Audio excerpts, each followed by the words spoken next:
This right here is Car Con Carne. I'm James Van Osdell, recording tonight from the Logan Square neighborhood of Chicago.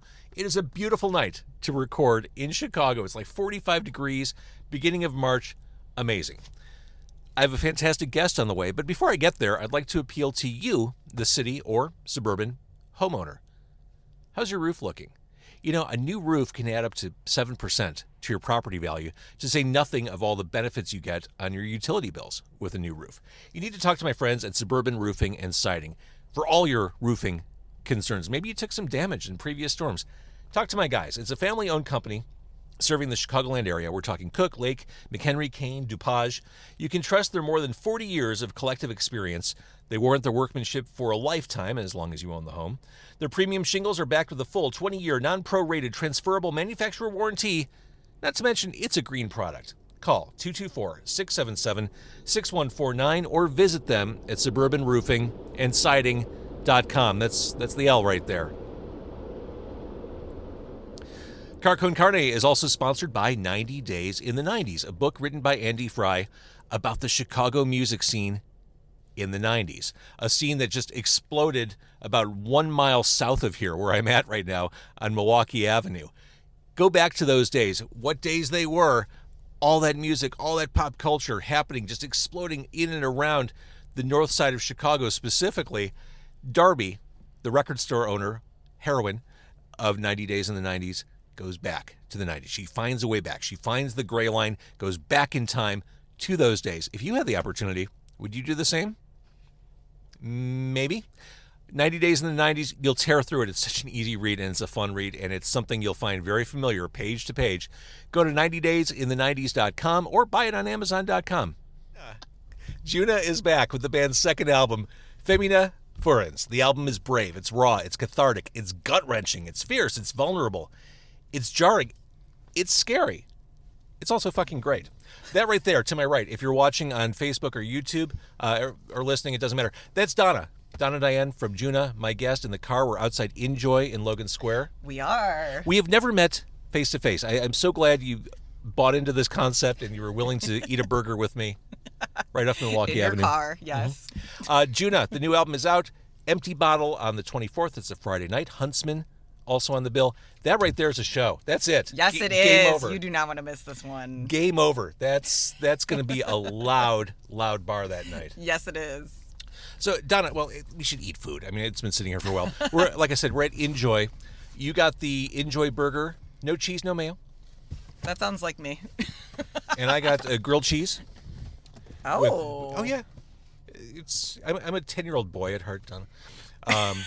Grilled cheese with waffle fries and tomato. And you got the good old-fashioned I like the tomato. Innjoy burger. I just gotta eat. Sometimes you just gotta get the burger. Absolutely. So feel free to eat as we talk, if you can. We last talked in April of 2021. This was pandemic time. We were doing a virtual interview. Yes. You were going through a lot. And at the time, I remember telling you, we talked a lot about your mental health and what you were going through at the time. At the time, I said, I owe you a proper music interview. Yes, you said when the album comes out, we'll do it. And here we are. And we did it. I made good on that also. I really wanted to do it. But the headline I remember writing for that podcast episode was Trauma, Struggle, Treatment, and Hope. Djunah's Donna Diane. And here we are. Yes. That interview was done at a time when you were at a very scary low point. You were wrestling with the impact of complex post-traumatic stress disorder. Today we're talking about that same thing, only in a different way, through the songs on your new album. I've got both records here. Oh, you have both. I've got the visual aid. Femina Furens, right there. So we're going to talk about all the same stuff, but musically. And I brought the other one too. I brought everything to show and tell. You were prepared. I brought the discography it. with me. Let's start with the album. Femina Furens, Furious Woman. Yes. You had a lot to work through, hence the fury. Well, the title is, I actually came across it because it's sort of like a pejorative term for women. I came across it in actually researching this artwork that I love. It's this late 19th century print called the Acid Thrower, and it's this. Oh, I even wore the dress today. This is so funny. I have this really like witchy Victorian dress that kind of reminds me of this print. But anyway, I was researching it, and it was about these like acid attacks that occurred throughout Europe in the late 19th century, where people were just like throwing acid in people's faces constantly. It was like a rash. Are you also attacks. aware? That's how Two-Face became Two-Face in the Batman comic books. This is true. Mm-hmm. Was it in the late 19th century? I can't remember. It was mid 20th century. But it was sensationalized as a women's crime. Later on, they went back into the actual like police records, and it was people of every gender were doing it equally. But there was these very sensational trials of these like femme fatales who were like, you know, meeting you in the alley like jilted lovers and like gonna throw acid in your face sort of a thing. So it was just kind of like my way of like talking about that, like how women's anger is often treated as this like other thing, that it's just like it's like a character flaw to be angry as a woman. Ooh, do we have to pause for the L going by? Are we okay? I think it's a lovely environmental sound. It is. This is pure Chicago. Yeah, it grounds us in where we are. We're clearly in Logan Square, right off Milwaukee Avenue. That's the blue line right there. But yeah, to me, this was just like, I've always had like this like kind of dysfunctional relationship with my own anger. Like it's hard for me to process it because there's just so much cultural bullshit around like women not being angry, and like that it's like, you know, there's like this special kind of like hurt that comes with a woman's anger, which is just complete cultural bullshit. And that's what the album's about. Sonically, you have the same team engineering and mixing the album. That said, this album feels much, for lack of a better way of saying it, fuller. Yes. Yeah. I did not hesitate to like layer on this album. The first album, Ex Voto, is very, as a band, live, like how we are. We might have like doubled guitars, but that was it. There was no like vocal harmonies. There was no layering synths or anything like that. I just like always had this thing about like being a live band and really like, you know, like not like, if you're a good band, like you shouldn't like cover that shit up with like a bunch of other bullshit. Like you should like, you know, represent like who you actually are. However, when the pandemic happened and live music went away, that like really, that changed how I thought about that. And this was the first time I really sat down and like wrote an album for the record. And I just told myself, I'm like, I'm going to do whatever the record needs. I'm going to layer whatever it needs. And then I'm just going to reverse engineer it for live and hope it works out. And it did.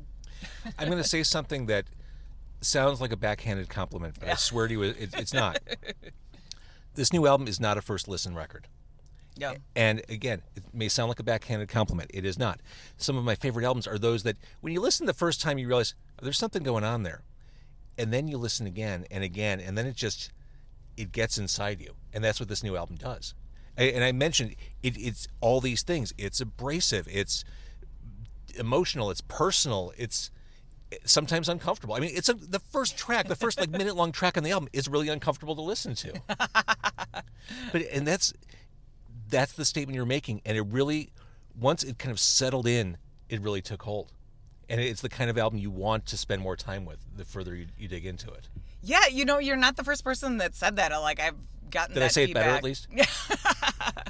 I've gotten that feedback from like other people that they're like, I'm gonna need to take several listens to this. Like and not in a bad way either. Just like I'll just be fully real. There's a lot of stuff going on this album. Like I could probably talk for like an hour on each songs about like all the creative decisions I made, the meaning of the lyrics, like how it relates to everything.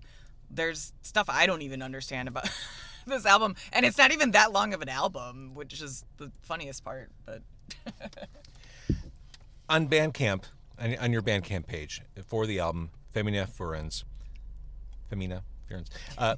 you write, Djunah is an independent project made with lots of love and hard work, Thank you for your support. Innocent enough statement, and it's true. But there's something different about you and Djunah. I feel like you work harder and you do more. Like I feel like obsession's the wrong word, but I feel like you are possessed. I mean, this is me. This is definitely like me on a plate. Like, there's, I've thought about that. Like, it's because some artists, it's like there is a very, very healthy separation between who they are as a person and then like a persona that they've created for their music, and that works. And for me, that's just something that's just like never worked for me. This is very, like, especially this record, this is just very me. This is very, it's personal for me, and it is like integrated with my life, basically. Like, we were talking just before this about, like, I have a job I have to do for money, but it's like, how can I make this art project like a sustainable part of my life? Yeah. And do everything that I want with it and still have, like, a functioning life. Well, even with the merch, when you put the record out, you made 25 chapbooks with original poems, imprinted with a scented wax seal, hand-stamped, made with the essential oils you used while writing. I mean, I'm not seeing Lollygagger do that. Yeah, I mean, that was just like, this is so, especially this album, this is like me welcoming you into my fantasy world. Like, this is like me, yeah, just like really, I think through like really understanding my, like, having this trauma disorder, and I've just like come to know myself so much better. It's just like, it's almost second nature to just like start sharing this stuff and like do these like weird things. I love it. They're not weird. They're just artistic expressions. Yeah. And you book your own shows. You sing, you songwrite, play guitar. Your leg plays bass. You take on a lot. Yes. So let's talk about seven wins of Sekhmet. Yeah.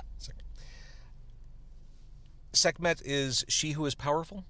Yes. She is the ancient Egyptian goddess of healing and war. A creative and destructive force. Yes, I love those mixed goddesses that are like, two opposites at the same time. And she's just like, when I started writing the song, it was like I had the words, like the 7 winds thing, and I'm like, what is this 7 winds? I could think about it as the casino. You had some of the lyrics floating in your head and you just couldn't. Yeah, like when I write, like sometimes I'll just like drone out on like whatever I'm playing and just like repeat it for 20 minutes, and then I'm like doing it loud, I'm doing it quiet, I'm doing it, arpeggiated, I'm doing it distorted, like blah blah blah, and then I'm like repeating the same. I'll just like, some words will come into my head and I'll keep repeating them, and then it was like really digging for like, what is this song even about? And I found, just tangentially reading about this goddess, I was like, oh my god, this is about this. It's perfect. Segment. And yeah, she really became like the core, like defining, personality for the album, I'd say. Well, for sure. And the video is tremendous. You created basically like a warrior outfit. Yes. Oh my god. Yeah. I mean, it's a powerful look. The video is full of all kinds of sun imagery, raw. Yes. Gorgeous colors. Yes. Dave Rentowskis, who directed it, did such an amazing job. I can't even believe we like pulled this thing off. It looks like a Hollywood thing, It and does. we just like did it on like a DIY budget. I don't Well, know. yeah, I how. mean, you created your own costume. Yes, yeah. It took me like 2 months of like. This was another thing that I'll just get these like images in my head, and then I'm like, I have to figure out how to make it. It's easier to make it than to tell someone. Yeah, well, I don't know if anybody would. I Fair. I don't know know who'd how to make that make costume. it. Yeah. Yeah, like I just like I kind of like made it up, like how to like craft this thing. I feel like I want like a second life as like a costume Hollywood effects prop person. I feel like I'd be really good at it. Well, the video is highly memorable. There's a scene where you basically go to town on, is that forbidden fruit? Yes, it's like, so for people who haven't seen it, it's based on this like 1970s basically illustrated comic that actually appeared in one of the first editions of Heavy Metal magazine. Got it. And it's like a retelling of the Eve myth, but it's kind of inverted in the sense that it's like this, just she's like this warrior space babe that, like, you know, the Eve story is she like takes a bite of the apple and then like destroys everything, and this is, you know, instead of me destroying a bunch of fruit and then giving birth to a new world. That's what I was going to say. You become pregnant with the world. It's like instead of destroying the world, she becomes the creator. What was the fruit made of? Jello. Oh my God, this was like a prop like thing where I was like, how am I gonna what is this fruit that I'm gonna be eating? And then I was like, wanted to put these like space LEDs in it, so I'm like, I guess it has to be like clear Jello, and it was like unflavored gelatin. It is the most disgusting thing I've ever eaten in my life. But it was one of those things. I have a video of myself at home like trying to eat this stuff and just like being like, this is so disgusting, like how am I gonna do this on the camera? But I was so determined to make this. I was like, I'm just gonna fake it. They put a puke bucket next to me and I would just like eat this fruit and like pretend I love it and then just like spit it all out in this like Home Depot bucket. In summary, this song was the right one to lead with as a single. Like, it just tonally, everything about it just it fits. It's one of my favorites on the album. It's so much fun to do live. It's a big vocally. It's just a huge song. So much of what we talk about with Djunah is you. You're the songwriter, singer, guitarist. Your leg plays bass. That said, I think it's fair to mention Jared's drums on Hallway. Oh yeah. Well, Jared's drums on the whole album. He knocked it out of the park.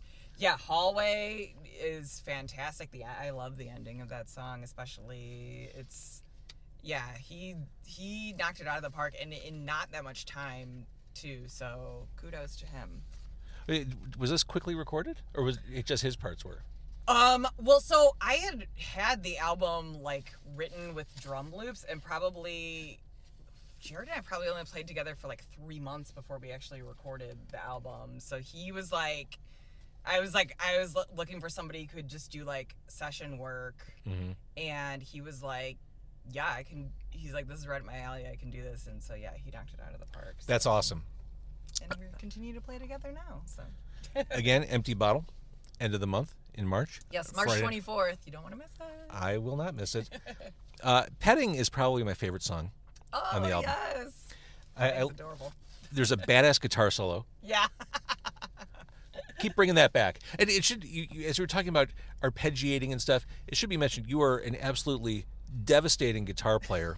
Thank you.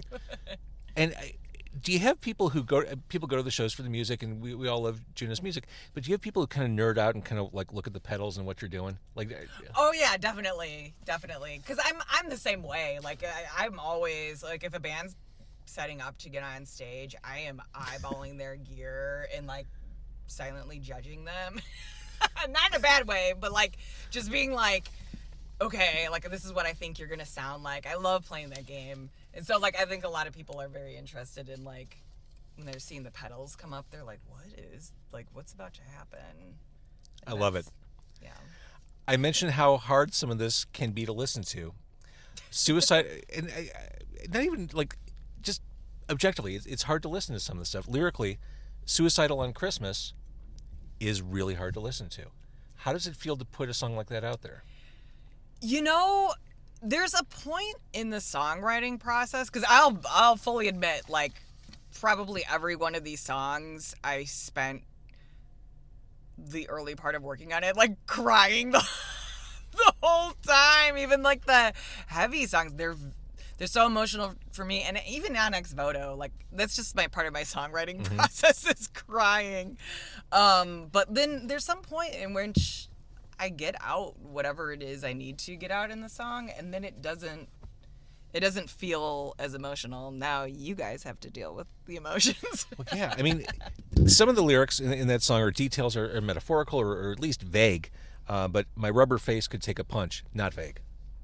No. not fake. That's and even title wise, as we're looking at songs like grooming and petting and draw your own conclusion, it just yes, the ing songs. Yeah, the album's really interesting because it's like it was kind of divided. My initial thought was to divide it between the two sides, between like the ing songs all on their own side, but it just didn't flow that way. But yeah, the ing songs are all about my relationships with men and how those have been like affected by my trauma disorder, and the other songs are more about the disorder itself, I guess. You said something I love hearing, that you really took care and time thinking about the sequencing of the album. Absolutely. I think it's a lost art. Yes, and it's a thing that like I did not care so much about for a while because I didn't used to enjoy recording that much. I love playing live, but like records, I was like, records are just a thing you just have to do, but I didn't love the process. And this was the first time I really fell in love with the process of like making a record. You mentioned the ing songs. I want to talk about Raining, because when I listen to that, I perceive it as a statement on how men wrongly perceive women. Am I? Yeah, I mean, so that song started as a poem. Actually, way back a long time ago when I got married. It's like the song is supposed to be like this. The poem is very like ambivalent about marriage, and like this idea of like getting married for a lot of women feels ambivalent because it's like becoming a piece of property or something. That's often how like marriage is couched for women. I mean, it literally was like becoming your husband's property for a very long time. So that's why they threw acid. Yeah, exactly. That's why like there's a lot of pent up anger about stuff. But really like, so I had started this poem and I was gonna like ironically read it at my own wedding, which my husband has like the best sense of humor, but I never finished the poem, and I actually just finished it for this album. And yeah, it's definitely like, I don't know, it's about like as a woman sometimes having to like embody this character of like somebody who enjoys being treated awfully. And I don't know how to explain that any way other than any woman listening to this knows exactly what I'm fucking talking about. Talking about album sequencing, Softwood Circle ends the album. It sure seems like the appropriate song. I'll Be On My Way. Now, you throw yourself into the vocals. I mean, you are all in on every song you sing. I think especially so on this one. There's that big high note that I hit, and I was so scared about doing that in the studio. So I was like, Kurt Ballou, who recorded us, I had like told him ahead of time, I'm like, I'm gonna have to do like 8,000 takes of this note. And so I was like prepping myself, and we just did it in one take. And I was like, I like blacked out while I was doing it. Like I didn't quite know what I did. And then I was like, was that good? And he was like, we got it. You sang so hard you like basically burst a blood vessel? No, it was just like sometimes I'm just like so, like if you just get like so in the zone and like so in the moment, it's like your brain just like stops encoding memories or something. I don't know how to like this may be something different, but when I used to be on the radio, I would find myself talking on mic, and I'd realize that my mouth was moving and I was saying things, but my brain disconnected. Like I was aware that I was doing a show, but I wasn't like processing what was happening. I don't know if that's the same thing you're talking about. It may be. It's just like, yeah, sometimes where it's just like you're in just like such a moment that, yeah. Once I had to audition for a TV show, even though I'm not an actor, they were looking for a guitar player for the show, and it was so stressful. That was another moment where I was playing guitar, but there's a hole in my memory that I don't remember the whole thing because I was so. There was just an entire room of people looking at me. It was one of the most stressful things I've ever done. It's different. It was different than being on stage. Sure. Being on stage isn't stressful for me like that. So yeah, I don't know. There's just certain. I don't know if it's related to like having a trauma disorder, but that happens to me. Here's a question that you've probably never been asked. Would you consider doing a podcast? I think you have a lot to say. Oh, I do have a lot to say, but what would it be about? Being I don't know, an independent artist, getting a record out, dealing with the stuff you're dealing with, finding ways to express yourself, in sending messages to other women. I don't know. I guess that's true. I need like a partner though, like another like woman. It's hard to monologue. Non-binary person, yeah, to like riff with. I get that. Somebody else with C-PTSD, hit me up. We'll do a podcast. I'm telling you. There's a lane for that, but I agree. Like I could never do this by myself. That's why it's an interview podcast. That's why you're here, talking about the new album.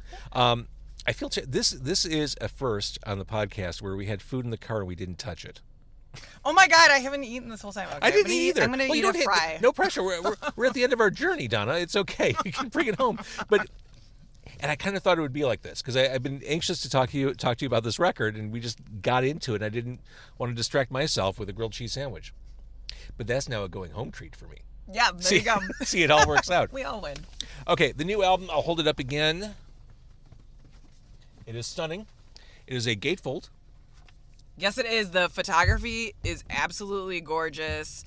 Light Witch out in Salem did it. We shot it like the day after we wrapped recording in Salem. And Salem? Yeah, Salem, Massachusetts. That's witchy. Yeah. Yeah, it was just everybody knocked it out of the park on this album. Everyone who contributed to it did such an amazing job, and I'm just so proud of it. You can get the new album, buy the record. I mean, really. Yeah, but we're doing pre-order for second pressing now because I'm almost out of first pressing. Are you really? So. That's amazing. I know. I'm like hoping I have some to take on tour with me. But. Are you still handwriting notes? I am. Anybody who orders on Bandcamp, I'm handwriting a thank you note because I'm, like we were talking about before, this is like 100% independent, and I'm just so grateful to everybody who's supporting it because it's just like that's what I rely on to be able to do this. So it's just incredible. And the great thing about Bandcamp, if you buy a physical copy of the record, you still get a digital download. Like you still get to listen to it however you want, but you also get the cool record. Yes, yeah. And the great thing, I love pre-ordering records, especially on Bandcamp, because usually you get them before the digital release. So I felt drunk with power that I had your new album before anyone could listen to anything. I love being able to do that, and then it's you can mail them out like a week or two before ahead of time. Just drunk with power. Look at me. I've got the new Djunah. All right. Love the new album. I think this is fantastic work. It's powerful. It's emotional. It's another giant step forward for you. Congratulations. Thank you. Thank you so much. Empty Bottle on the 24th, along with Huntsmen, who we love. Last we heard from Huntsmen, they put out a record with a comic book in it. You can't go wrong with that. I love great ideas. Oh yeah, they're the coolest. I mean, prog metal, whatever they're doing, They're awesome. Amazingly. All right, support Djunah, support her. Thanks to Innjoy for food. And thank you. There it is. Thanks for watching Carco and Carney or listening.